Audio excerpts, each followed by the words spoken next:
ভারতীয় ভূখণ্ডে আটক বাংলাদেশি অবৈধ অনুপ্রবেশকারী। একের পর এক দল লাগাতার পুলিশের জালে ধরা পড়লেও কোনোভাবে থামছে না বাংলাদেশিদের অবৈধ অনুপ্রবেশ। বাড়তি সতর্কতার মধ্যে 16 জনের দল কিভাবে ঢুকে পড়ল সীমান্তরক্ষী বাহিনীর ভূমিকায় রহস্যের সৃষ্টি হয়েছে। এবার নারী সহ মোট 16 জন বাংলাদেশি আটক আগরতলায়, জালে 3 দালালও।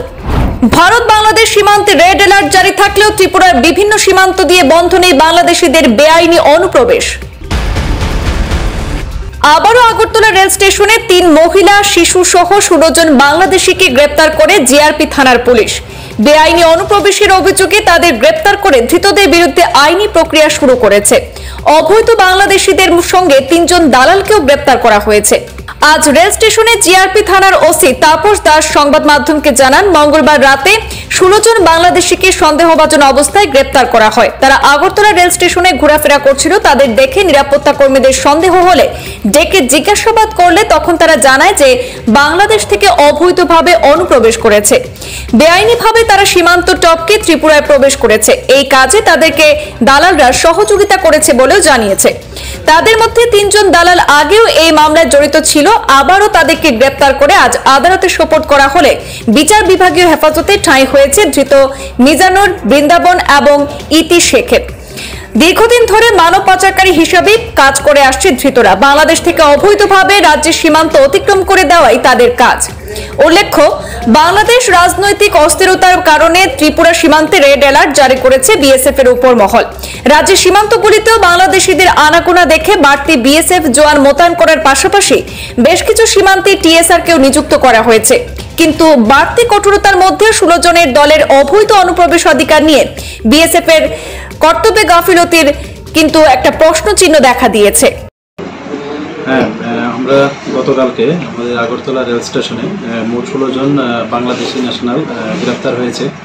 তো আমাদের কাছে দুপুরবেলা একটা খবর ছিল যে এরকম একটা হিউজ কোয়ান্টিটির বাংলাদেশি এখানে আসতে পারে। তারপরে আমরা জিআরপি, আরপিএফ, আমাদের বিএসএফ এবং আমাদের যারা সিস্টার এজেন্সিগুলো আছে, আমরা সবাই ওইটা খবরটাকে শর্ট আউট করার সব অ্যাম্বুশে বসে যাই। সব এন্ট্রি পয়েন্টগুলো আমাদের যে আগরতলা রেল স্টেশন, তখনই আমরা তাদেরকে গ্রেপ্তার করা হয়। তো এই নিয়ে আমাদের আগরতলা জিআরপি থানাতে একটা মামলা হয় তাদের এগেনস্টে, কারণ তারা অবৈধভাবে ভারতে প্রবেশ করে। তো আজকে আমরা তাদেরকে মহামান্য আদালতে প্রেরণ করছি।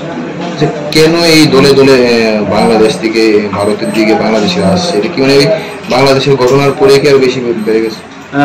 এটাও হতে পারে, কিন্তু এরকম তো আরও আমরা আগে এরকম গ্রেপ্তার করেছি। তো যাই হোক, আমরা এটা নিয়ে একটা মামলা নিয়েছি, দেখি তদন্ততে আরও কি বেরিয়ে আসে। এটা থেকে আগেরগুলোর থেকে তদন্ত কি বেরিয়েছে, তারা কি কারণে কেন কোন দিকে আসছে বাংলাদেশ থেকে ইন্ডিয়া?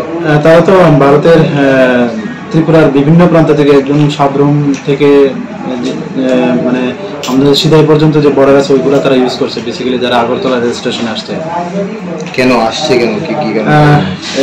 তারা তো বলছে যে কাজের সন্ধানে, তো কিছু কিছু সাসপেক্টেডও আছে।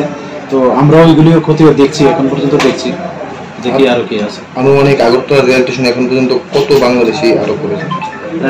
এটা তো এখন একুরেট ঠিক বলা যাচ্ছে না, তবে আনুমানিক প্রায় 250-এর মতো হবে। কালকে কতজনকে গ্রেপ্তার করা হয়েছে? কালকে মোট 16 জনকে। তাদের মধ্যে কি মানব পাচারকারী আছে কেউ? হ্যাঁ, তাদের মধ্যে আমরা যে দেখলাম এখানে 3 জন আছে যারা আগেও এখানে ছিল। তো তারাই মানে তাদেরকে মানে ত্রিপুরা থেকে এবং ত্রিপুরা থেকে অন্য যে জায়গাগুলো নিয়ে যাওয়ার জন্য তারাই পরিকল্পনা করছে, এরকম আমরা এখন পর্যন্ত বাচ্চা আছি। তো তারপরেও চলছে, ইন্টারভিউশন চলছে, দেখা যাচ্ছে। আপনি কি তাদেরকে আদালতে তোলা হবে? হ্যাঁ, আদালতে। কতজন মহিলা? এখানের মধ্যে টোটাল 16 জনের মধ্যে 3 জন মহিলা, বাকি সবাই পুরুষ। হ্যাঁ, এখানের মধ্যে 3 জন তারা বিডি টাউটে, অ্যাকচুয়ালি তাদের বাড়ি বাংলাদেশে, কিন্তু এখানে পরিচয় দিয়েছে যে তারা ইন্ডিয়ান, এরকম আর কি। কিন্তু আমরা দেখেছি তারা বাংলাদেশি। হ্যাঁ, তাদের কাছে বাংলাদেশের যে পরিচয়পত্র কিছু ডকুমেন্ট পাওয়া গেছে।